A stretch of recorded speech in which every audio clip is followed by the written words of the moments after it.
You're about to listen to the Dr. Daliah Show. Sassy, stimulating medical talk radio. Any medical advice Dr. Daliah Wax gives on her show should not be substituted for an actual visit to your medical provider. And now, here's Dr. Daliah.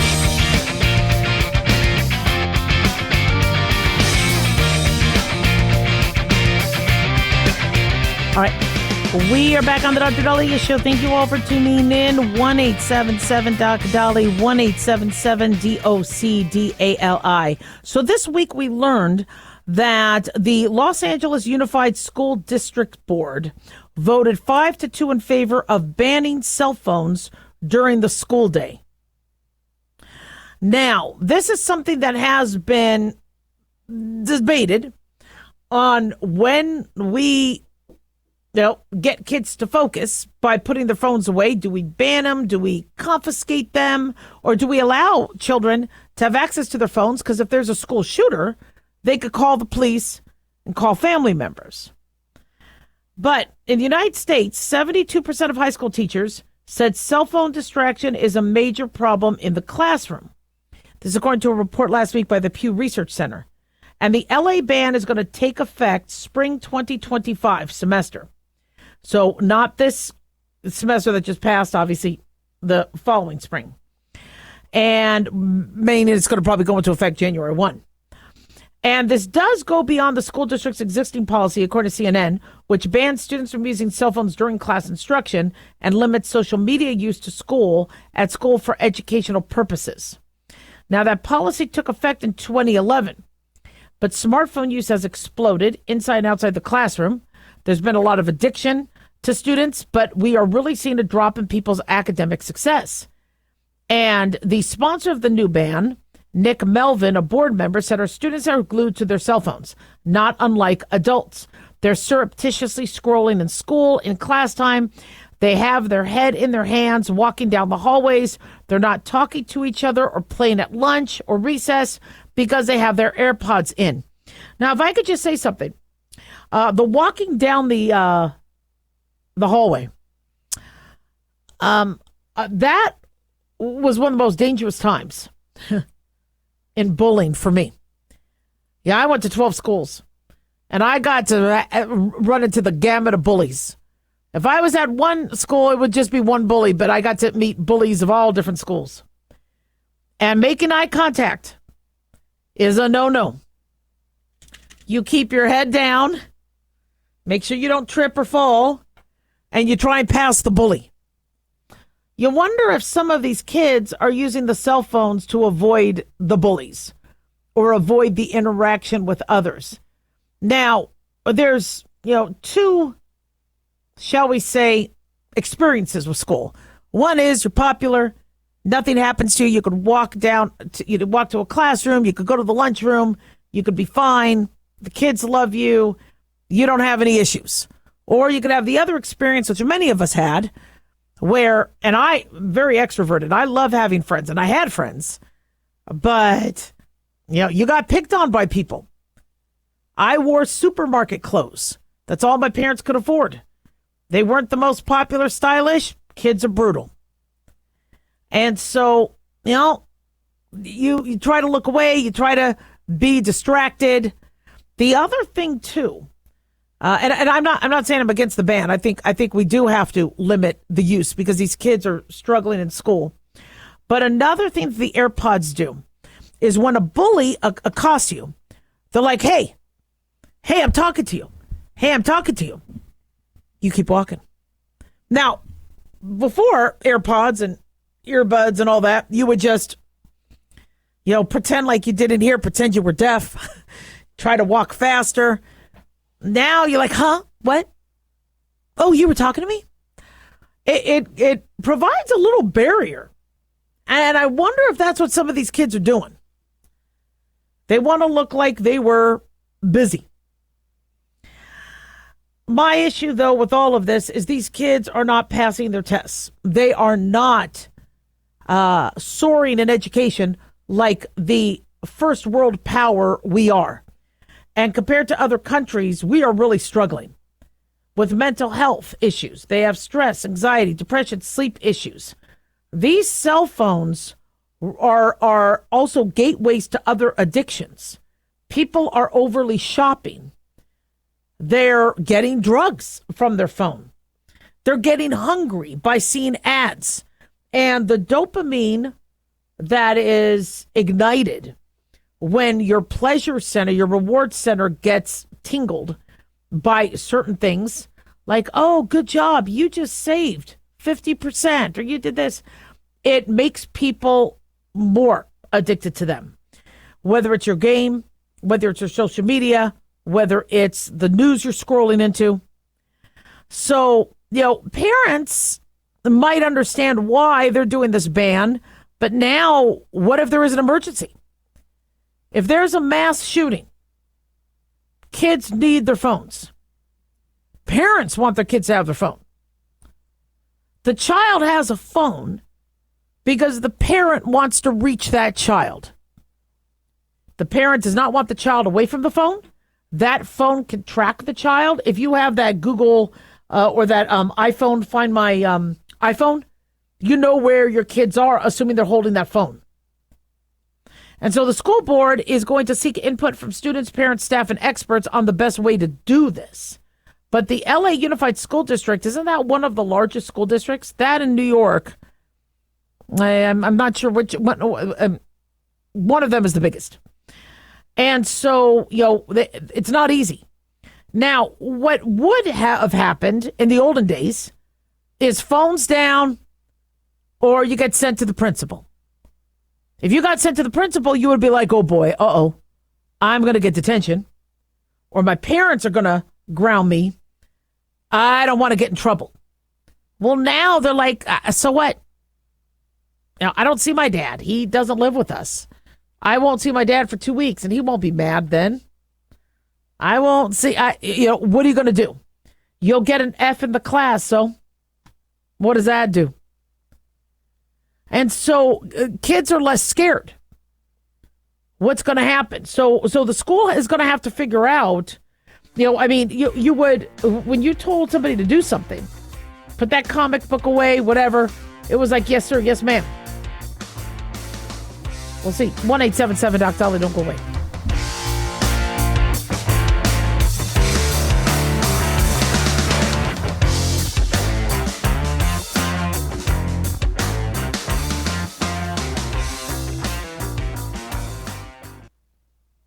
Let's see, if something costs less, but people are happier with it, that sounds like something to look into, and that's MediShare. Maybe you've heard switching to MediShare to pay for healthcare can save the typical family $500 a month, and that's huge, but it's also true that people are way more satisfied after making the switch, too. The customer satisfaction rate for MediShare is double that of the typical health insurance plan.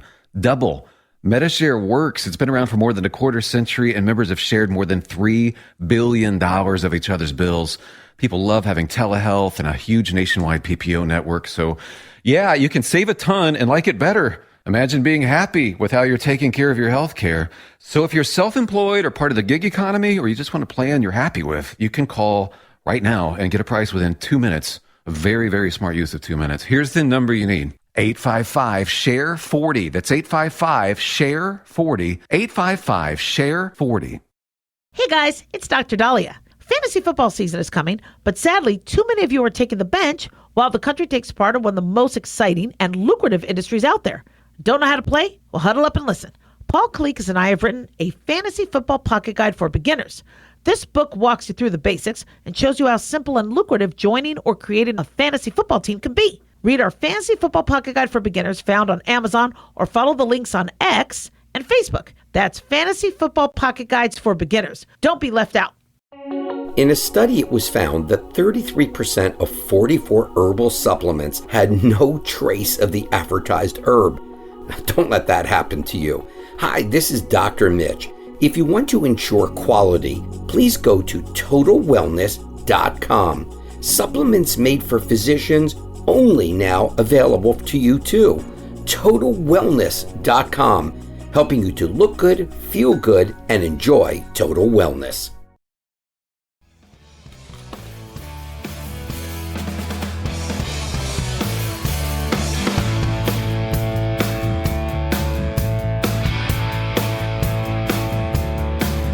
All right.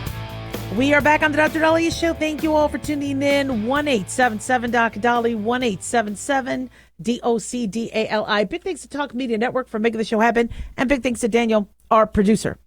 So we talk about loneliness and people feeling lonely and what people do to not be lonely. But I've never heard of this. It's interesting.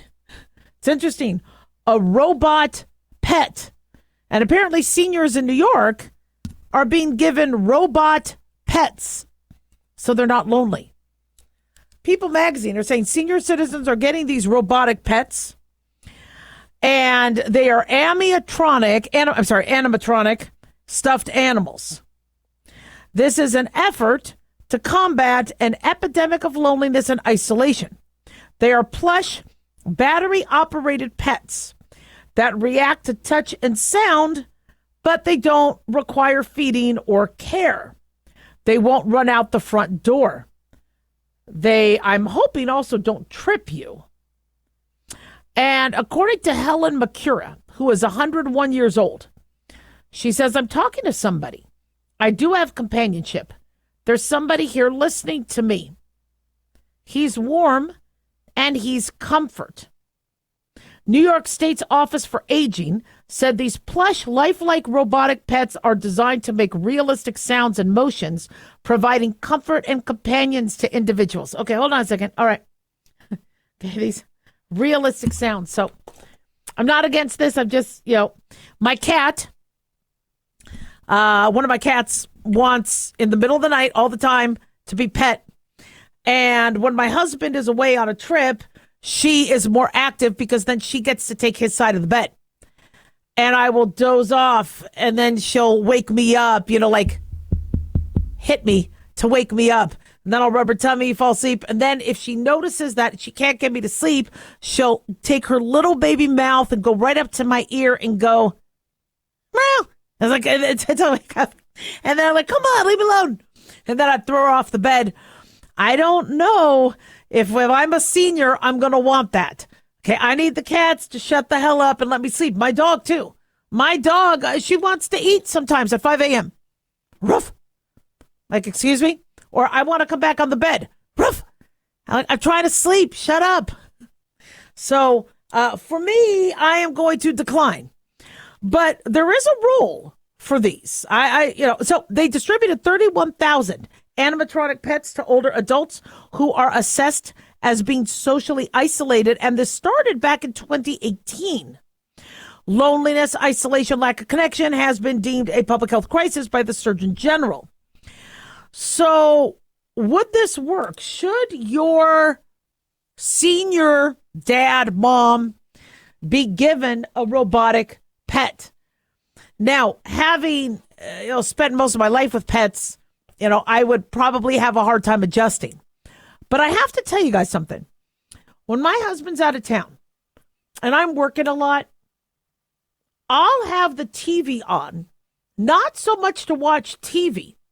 I thought it was because I wanted to watch TV, but it's because you don't feel alone. Even if I'm not watching it, like I'll always have sports or something. I don't like to necessarily be alone. I like to eat alone, interestingly. I mean, I'll go out and I'll eat with friends, but if I'm hungry and I want to sit down and eat, leave me alone. I'm feeding, right? I'm eating my feed. It's feeding time. Leave me alone for a little bit. But if I'm working and I'm at an extended period of time, I have noise coming on. I just like having some noise in the background, whether it's music, something. So I do get the idea of, you don't want to be in silence. It's very isolating, the silence.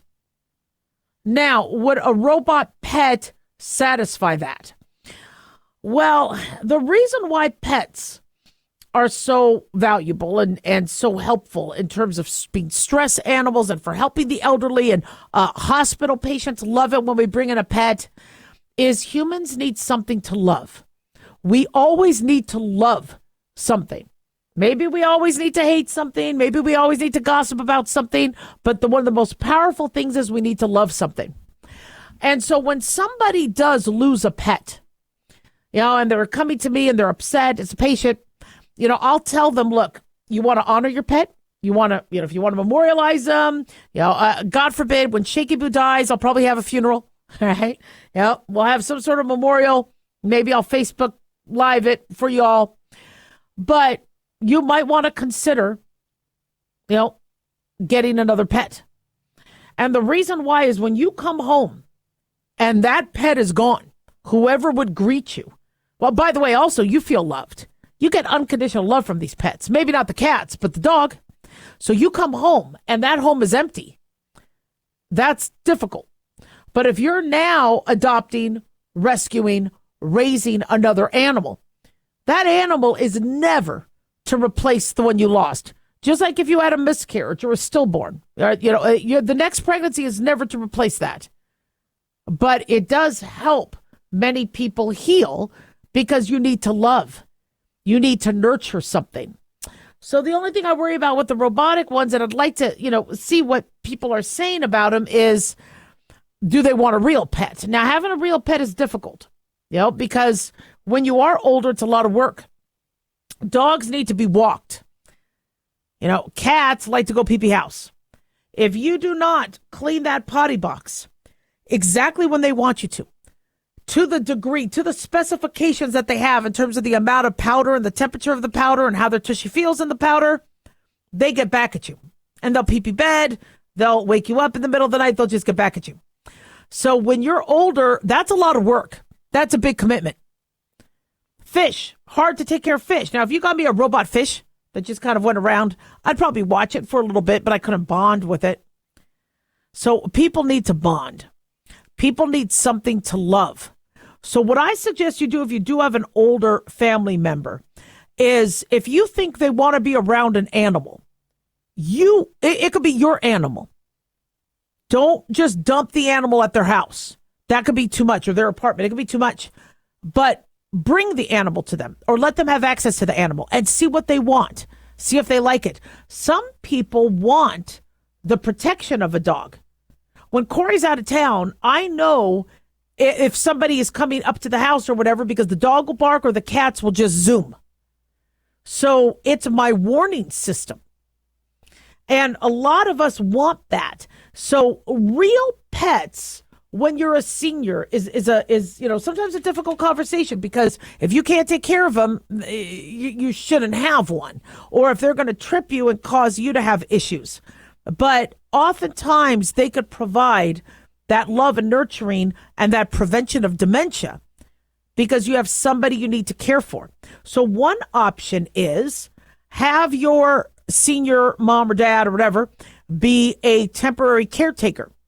Say, look, you are going to help me for an hour. I need someone to, watch my dog or watch the cat. They could come over, you could come over there and see how they do.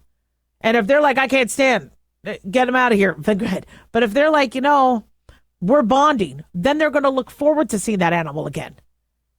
And, you could decide do they want to spend the night? Do they not? But you don't want to, just commit them to that. Senior loneliness, it's a big thing. And it's hard because they're, for us younger people, we still have our careers. We have all these goals. When I have some time, I want to travel. I want to do this. Many seniors are not traveling anymore. They don't have any more goals. They're not going to learn another language. They're not going to go back to school. They're not making money. So their whole life is you. Their whole life is the family. And so you feel like you have to always entertain them. So give them goals. People get lonely when they feel they have no purpose. Give them a purpose. Have them maybe write down their memories, right? Of things from the past. For a family tree, have them maybe write down some recipes. Have them, if they're into quilting or cookies or things like that. And you don't have to give them tasks every day, but they remember that you liked something that they did. Now, sometimes it could stress them out if you give them something to do. So let them decide. But, loneliness is an issue. And it's probably one of the worst parts about growing old. And, they'll watch TV and it's not easy. But a robotic pet, I wonder how much this costs, by the way. It's really, really interesting when you see 31,000 animal robots. I wonder what the cost of that would be. I don't know. Hey, look, if the seniors like it, they like it. 1-877-DOC-DALI, 1-877-DOC-DALI. Don't go away. We'll be right back.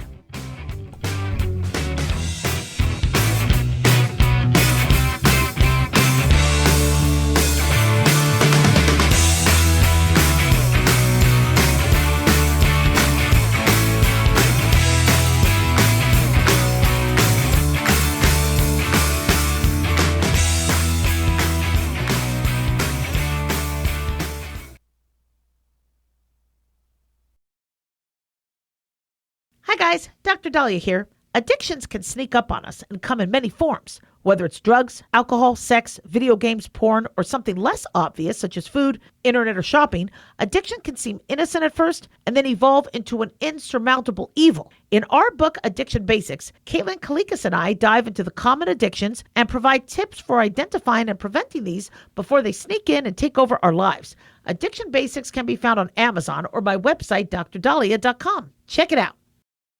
Carl Amari here to tell you about our newest website for old-time radio lovers. It's 100radioshows.com. At this site, there are 5 old-time radio shows waiting for you to download free as our gift to you, and be sure to browse the additional 700 old-time radio shows available to you for 70% off by using the promo code RADIO at checkout. This is a limited-time offer, so log on to 100radioshows.com. That's 100radioshows.com.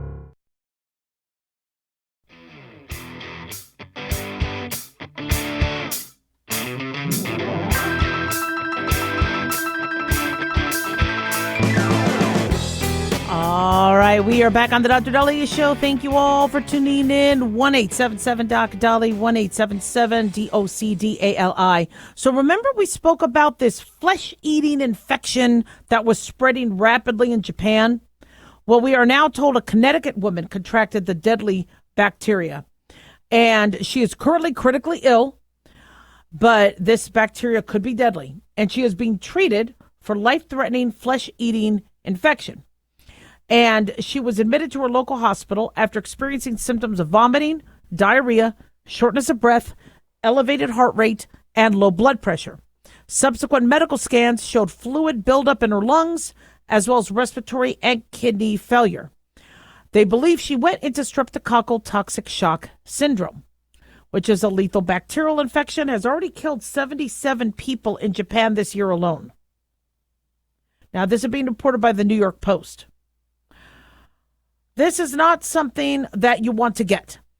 She, after 3 days in intensive care, she stopped urinating. One of her toes turned black, had symptoms of necrosis. When you go into shock, your body tries to shunt all resources to your heart and brain.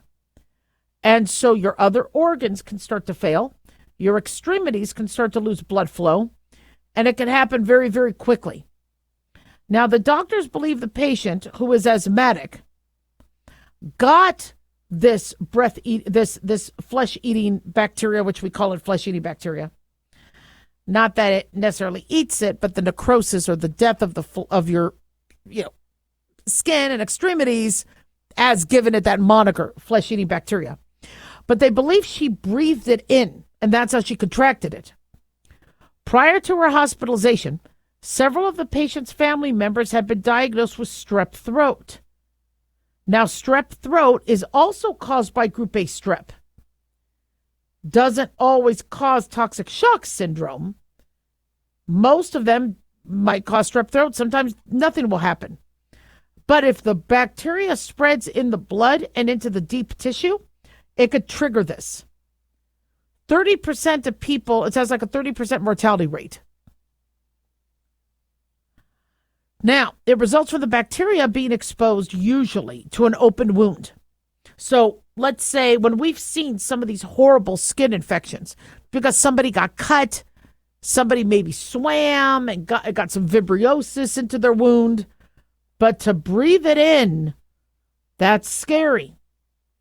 That means this could spread a lot quicker. And the toxic shock syndrome begins like flu-like symptoms, nausea, vomiting, fever, chills, muscle aches, and yes, very similarly to toxic shock from a tampon. If you don't change the tampon, bacteria grow on it. That bacteria could get into your system and cause toxic shock. As you go into shock, your blood pressure drops. Heart rate accelerates. Now, because your blood pressure is dropping, organs aren't getting the blood and the nutrients they need. They go into organ failure. And it likes to attack healthy tissue. So she completed her antibiotics, inpatient rehab, but she might have to have an amputation of her toe. Now, cases of this STSS have spiked in Japan. 1,000 people have been infected, but 77 have already died. Now, experts believe it's because of the immunity debt. Immunity debt is a term we're using now when people have been weakened and their immunity has been weakened because of either lockdowns or social distancing or not being exposed to regular pathogens they would be exposed to, so that now a little baby bacteria could hit you hard. Remember there was that Tom Cruise movie, I don't remember the name of the movie, where they were being attacked by aliens. And I know this isn't a spoiler because the movie has been out for years.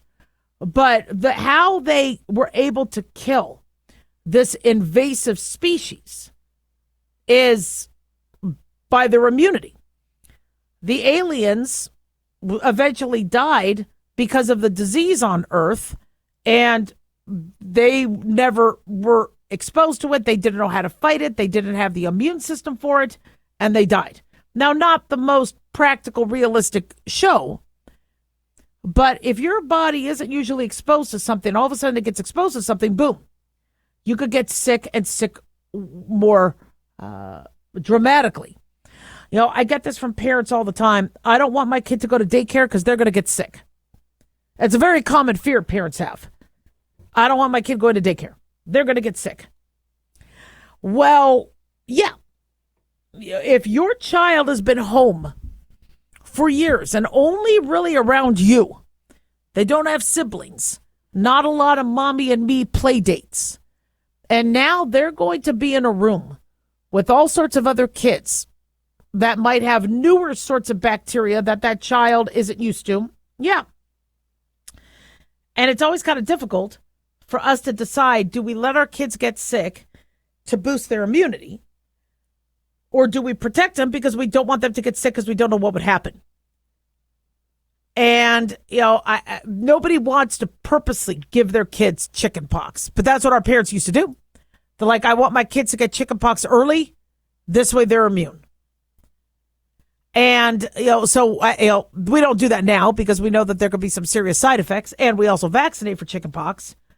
But my recommendation is for those parents who are really worried that taking their kid to daycare, they're going to get sick, then start working on your child's immune system earlier.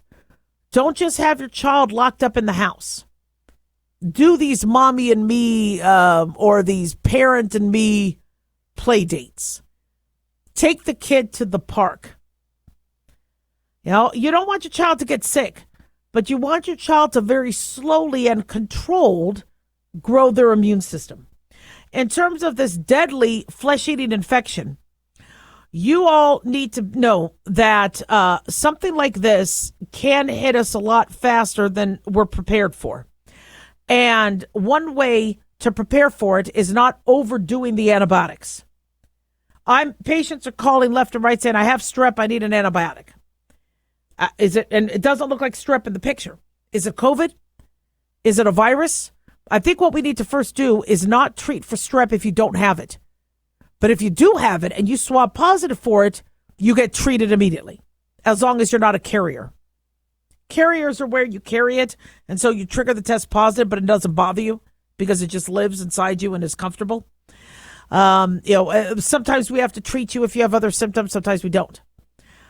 But also, try to bone up on your natural immunity. Sleep better. Get some vitamin D, whether it's outside or supplement. Exercise. Get those vegetables, those fresh fruit and vegetables. And when you do start to get sick, If you do notice any changes in your skin, get seen and ask the medical provider, to ensure that you don't have something more serious than you think. Telemedicine offers an amazing opportunity for you at home, on a weekend, at night, during a holiday to access a doctor. But don't abuse it. Don't misuse it. Don't say, oh, I have a sore throat, just give me an antibiotic. And if you do think you have something serious, don't give the doctor a hard time when they say you need to be seen in person. This person had fluid buildup in their lungs. They had, this sounds to me like she went into multi-organ failure. That has to be addressed in person. I'm not saying she used telemedicine, but still. We have some COVID wasn't just the worst of the bugs. There could be worser. There could be worse things out there. And our approach to it, used to be, okay, well, let's just, tincture of time. Then it was, well, let's give antibiotics for everything. And now people are just kind of mixed. Another thing we're doing is let's make vaccines for everything. Vaccines are pretty damn amazing. They do lessen disease. But we need to have a conversation about, are we over-vaccinating to the degree that our bodies are not getting resilient to natural pathogens out there? 1-877-DOC-DOLLY.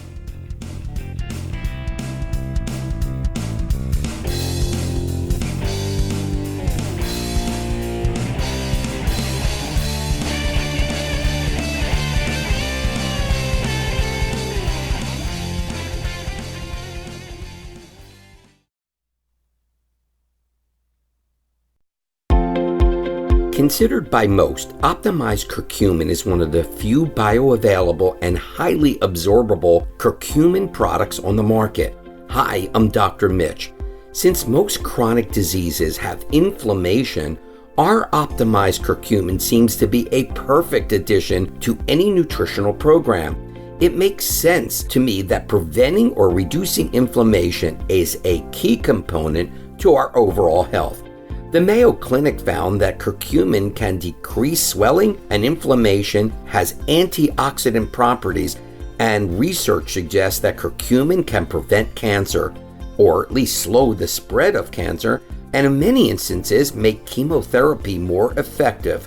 It protects our healthy cells even from radiation. TotalWellness.com, where we help you to look good, feel good, and enjoy total wellness. Self-reliance. It's not a phrase we hear much in our culture these days.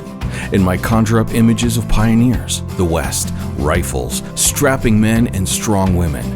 But what does it mean for us in today's world? The New American Magazine has just released its latest collector's edition, Self-Reliance, Foundation of Freedom. In it, the New American authors outline the necessity of self-reliance for a free people, tips for self-reliant living, and the importance of not giving up hope. This unique edition includes articles on the self-sufficiency of the founders, preparing for a worst-case scenario, firearms, financial self-reliance, the importance of community, and many other topics by expert writers. Now, for a limited time, the New American is offering a bundle of 3 collector's editions, Self-Reliance, The Great Reset, and Trump World, for just $19.95. Available at shopjbs.org. Visit shopjbs.org today.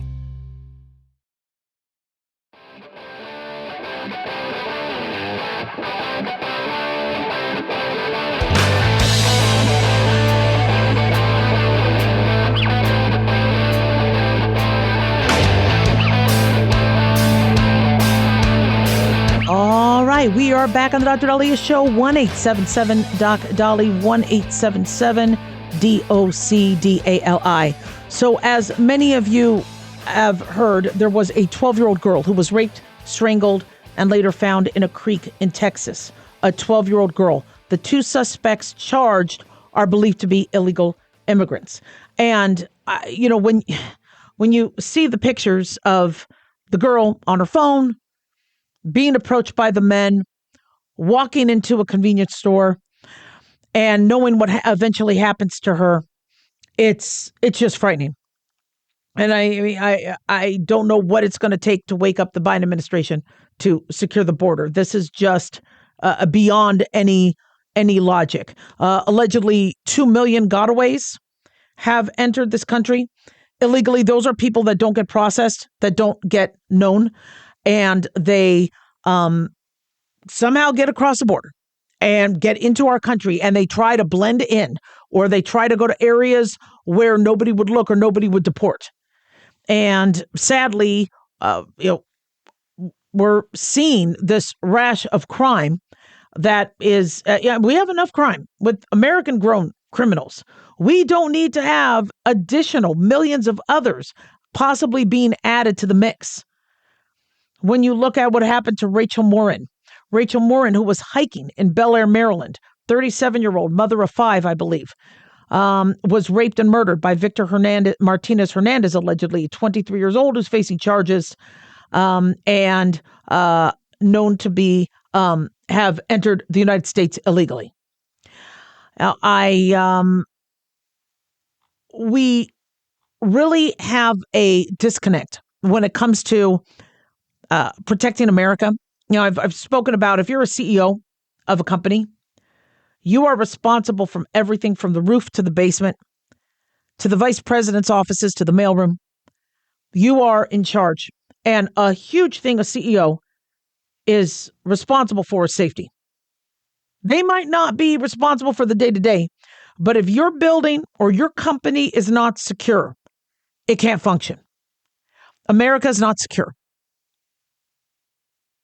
Law enforcement's overwhelmed. Border Patrol's overwhelmed. And what nobody wants to talk about is how we have disgusting, sick individuals who are in our country, whether they're U.S. illegal, this is to rape a 12-year-old, to strangle a 12, to kill a 12-year-old. What the hell are these people thinking? They're animals. Absolute animals. And I think we forget that we're living in a jungle. If you live in a jungle, you're always watching out for predators. Lions, tigers, bears, whoever. I understand bears not in jungles, but still. You are always on the lookout for who could attack you. When you go on a hike, do you have a weapon? I do. There's rattlesnakes. There could be somebody that accosts us. Now, I don't have necessarily, machine gun, but I'll either have a knife, I'll either have a stick, I'll have my concealed carry. But you need to protect yourself. Not, the average person who goes on a hike doesn't have a weapon. And I get that. You have a water bottle, but you might need a weapon. There was an article written by a Navy SEAL who said, these are the things I have my girls carry.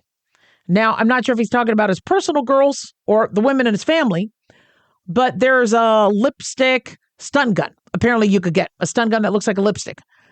There's a knife that could be folded into what looks like a credit card into your wallet.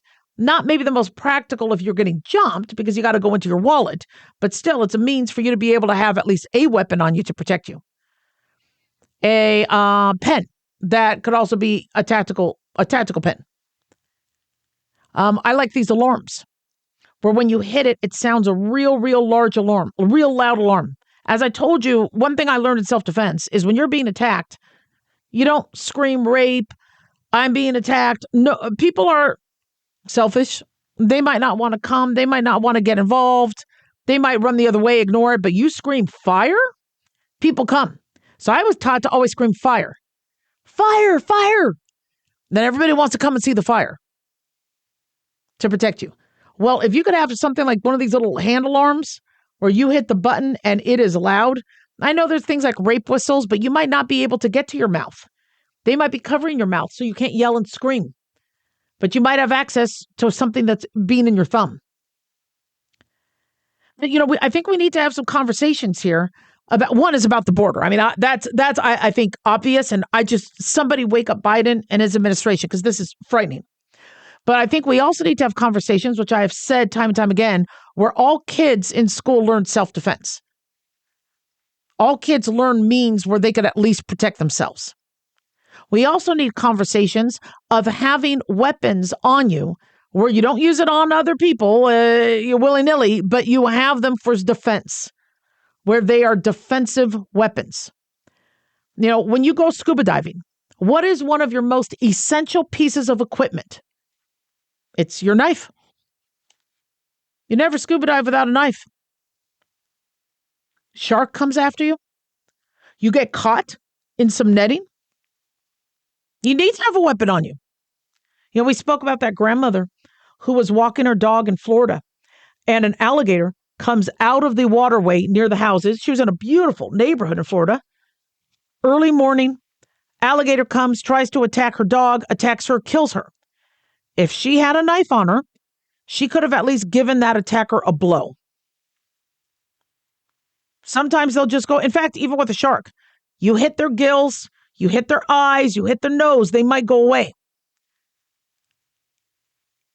But we don't teach about how we need to defend ourselves and how we are surrounded by predators. I go out on a hike, there's coyotes, there's rattlesnakes. I need to be aware that something could attack me. I showed you guys that video of walking down the sidewalk and you see a big snake. Now the snake was dead, but we are surrounded by animals and predators. And we just don't have that attitude to protect ourselves. We just think we're okay. We're in concrete. We could call 911. And when you see these innocent children being attacked, you know, we talk about never be alone. That girl in Queens who was raped in broad daylight at a park was with a boy, I think a 14-year-old, when the attacker held a knife to both of them. And then the boy, I guess couldn't intervene. Sometimes just being with somebody else still isn't enough. And if our government doesn't understand that we could be having individuals that are coming across this border who, and not everybody, I understand there are migrants and families who need help. I get it. I'm the daughter of an immigrant. But when you have individuals who come here because they're escaping persecution and being arrested in their home country and coming over the border, they could be doing that same mayhem here. And we can't afford it. We cannot lose another child, another person to murder. We can't have another person raped. Lake and Riley, she was just jogging on campus. You kidding me? I mean, we're starting to have a society where nobody wants to exercise. Nobody wants to be out there. They want to stay home. We should be able to life, liberty, and the pursuit of happiness. Life includes safety. We're not safe. Our government is not providing safety. They have to be held responsible. You are CEO of this country, Biden. You are responsible for the safety of this company. You have to make sure there's security. You have to make sure there's locks. You have to make sure staff isn't hurt within the building. That's just something that is on you. And here we are struggling. Still. 1-877-DOC-DALI, 1-877-DOC-DALI.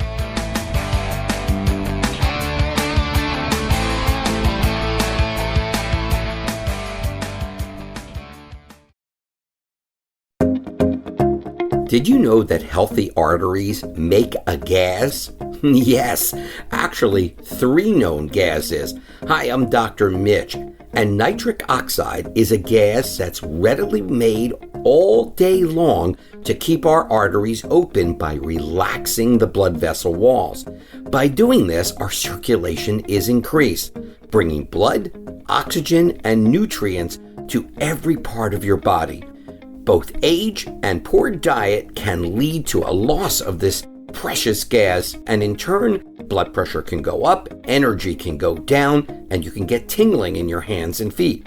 Well, our product, Ultimate Nitric Oxide, can easily help fix this lack of nitric oxide. Go to TotalWellness.com. That's TotalWellness.com, where we are helping you to look good, feel good, and enjoy total wellness.